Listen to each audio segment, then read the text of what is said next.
भीख में दिला ही देंगे तो मेरा पेट भर जाएगा।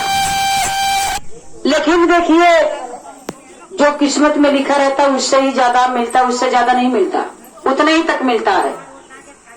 अब वो भिखारी दिन भर उस दिन क्या किया बेचारा, सारा गांव टहल डाला लेकिन किसी ने उसको भिक्षा नहीं दिया। जब भिक्षा नहीं पाया तो उस दिन वो आकर के चुपचाप मार करके सो गया। कहा गया है कि पेट की भूख भाई बहन ऐसी होती कि नींद नहीं लगने देती। अब उसको सोया तो लेकिन नींद नहीं लग रही है। सारा रात इधर उधर करके भगवान का नाम लेकर के बिता दिया, लेकिन भाई बहन नींद नहीं लगा। सुबह उठा तो फिर वो भीख मांगने के तलाश में गांव में निकल गया। जब वो गांव में गया तो सब जगह वो भिक्षा मांगा, लेकिन किसी ने भिक्षा उसको नहीं दिया। एक बहुत बड़े सेठ थे, वह भिखारी सोचा कि क्यों न जाऊं सेठ के पास। पैर नहीं रखा जाता, प्रणाम किया जाता। भिखारी के पास क्यों ना जाऊं, उस सेठ के पास क्यों ना जाऊं मैं, और कुछ है उससे मांगता हूं, शायद दे दे, पेट भर जाए। रात का भूखा दिन का भूखा, उसको चलने में दिक्कत होने लगी, सांसें नहीं आ जा रही है। कहते हैं कि बगैर खाने और बगैर पानी के शरीर चलने वाला नहीं है। गया बोला कि सेठ भैया थोड़ा से कुछ दे देते, भूखा बहुत देर का हूँ। अब भूख इतनी काफी से लगा हुआ है, इतना जोरों से लगा है कि चलने की हिम्मत नहीं हो रही है।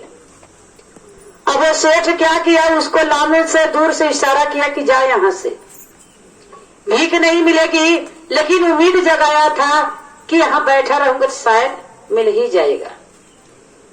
सेठ से फिर भिखारी बोला कि भैया थोड़ा से कुछ दे देते तो मैं खा लेता, और मेरी सांसें नहीं चल रही है।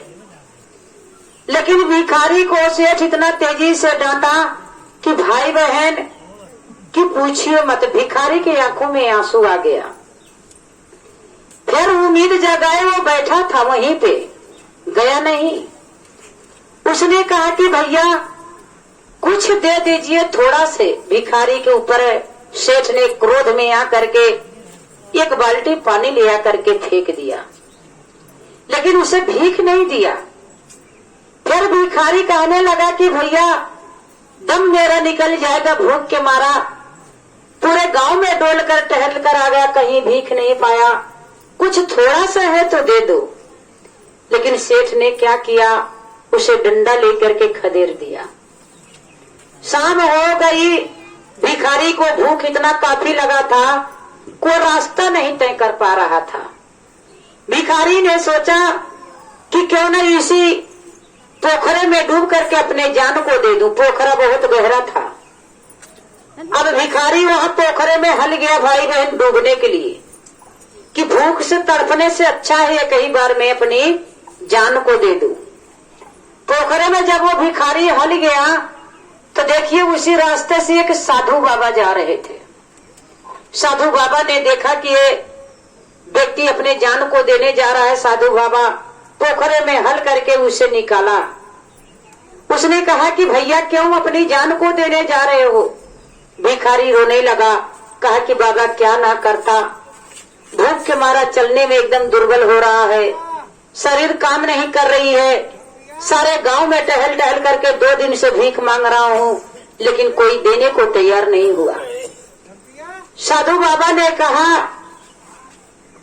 कि चलिए एक बात करते हैं, ये लो चश्मा मैं आपको देता हूँ, और चश्मे लगा करके देखिए, भीख मांगते हुए देखिए कि जो लोग कितने पशु हैं और कितने इंसान हैं। अब वो चश्मा दे करके बाबा वहां से चल दिए। बाबा बोले थे कि जो पशु दिखे उससे भीख मत मांगना, और जो इंसान दिखे उसी से भीख मांग लेना। अब भाई बहन क्या हुआ, वह भिखारी चश्मे को लगा करके गांव में जाने लगा भीख मांगने के लिए। जब चश्मा लगा करके वह भिखारी गांव में टहल रहा है तो जितने बड़े बड़े लोग हैं, जितने व्यक्तियां देख रहे हैं उनको सब उसमें पशु दिख रहे हैं। जितने लोग हैं सब पशु दिख रहे हैं। सारे गांव को टहल डाला, सब उस चश्मे में उसे पशु दिख रहे हैं। टहलते टहलते एक मोची था, उसके ऊपर जब वो चश्मा पहनकर आंखें डाली तो पशु दिखा, इंसान दिखा, मानुष।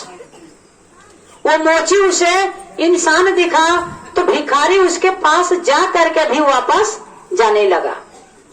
उसने कहा, मोची ने कहा कि अरे भैया क्या बात है, आप मेरे पास आ करके चले गए। उसने कहा कि कोई बात नहीं। तो समझ गए भिखारी। उसने कहा कि भैया अभी तो मैं जूता सिल ही रहा हूँ, आप ऐसा करो यहाँ पे बैठ जाओ और मैं जूता बेच करके आता हूँ। जूता बेचने के लिए चल दिया और भिखारी सोच रहा कि मैं इससे भीख कैसे लूं। ये खुद मेहनत कर रहा है बेचारा, और मुझे अपने कमाई का हिस्सा मुझे दे देगा तो इसके परिवार में भूखे रह जाएंगे।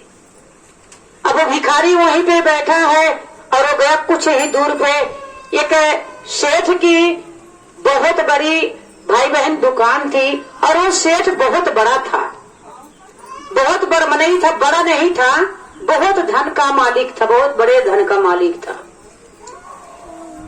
तो उसने जब उस जूते को देखा तो उस सेठ को जूता पसंद आ गया। मोची से उसने कहा कि भैया इस जूते का कीमत कितना है?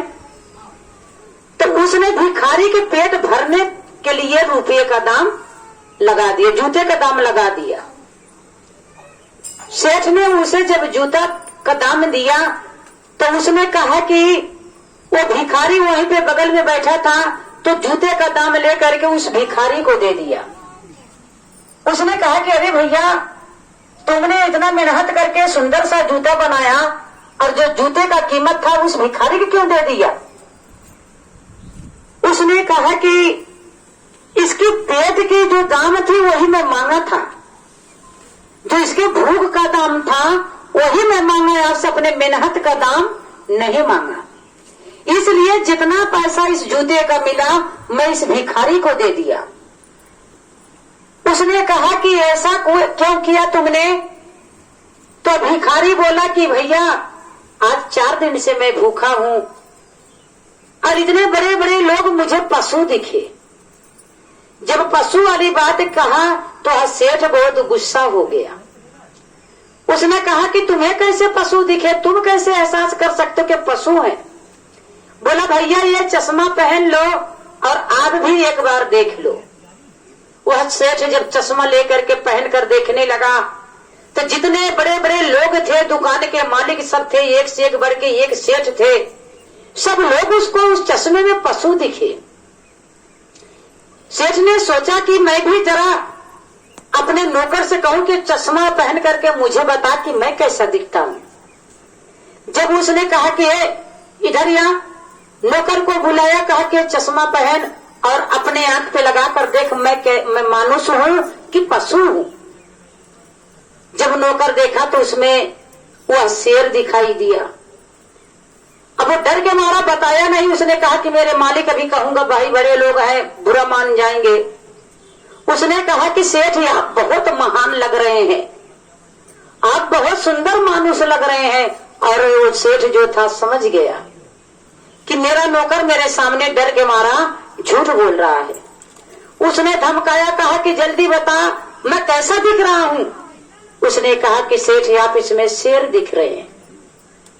जब शेर की बात लिया तो उसने पूछा कि भैया ये बता कि शेर हम पशु सब हम दिख रहे हैं, एक ही व्यक्ति मानुष कैसे दिखा?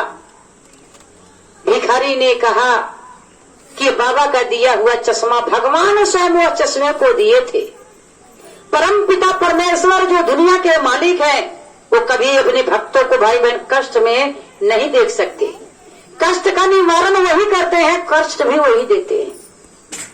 उन्होंने कहा कि लोगों को देखो इस संसार में कोई इंसान नहीं है, सब पशु है। जो कमा कर खाता होगा, जो गरीब से गरीब वही इंसान है। तब उस चश्मे जब उस मोची को देखा, जो कि मोची भाई बहन बहुत गरीब था, लेकिन फिर भी उसने अपने परिवार का चिंता नहीं किया, उस भिखारी के पेट का चिंता किया। जूता सिल करके मजदूरी भी उतना लिया, दाम भी उतना लगाया जितना उस भिखारी का पेट भर जाता। गरीब भीख दे सकते हैं, लेकिन एक अमीर एक बर्मनई लोगों के अंदर से भाई बहन भीख नहीं निकलता। भगवान ने उसे चश्मे में दिखाया। कि देखो ये पशु समान है। तो मेरे भाई बहन कहने का मतलब ये है कि इस धरती पे अगर जिनके अंदर रहम है तो ही इंसान है, और जिनके अंदर रहम नहीं वो इंसान नहीं, वो पशु के समान है। इसलिए हम आप इंसान है तो इंसान बनना सीखिए। अगर किसी की जरूरत है तो भाई बहन ज्यादा नहीं थोड़ी सी मदद कर दीजिए, वही सबसे बड़ा जरूरी है, वही सबसे बड़ा हमारे आपके जीवन की सच्चाई है।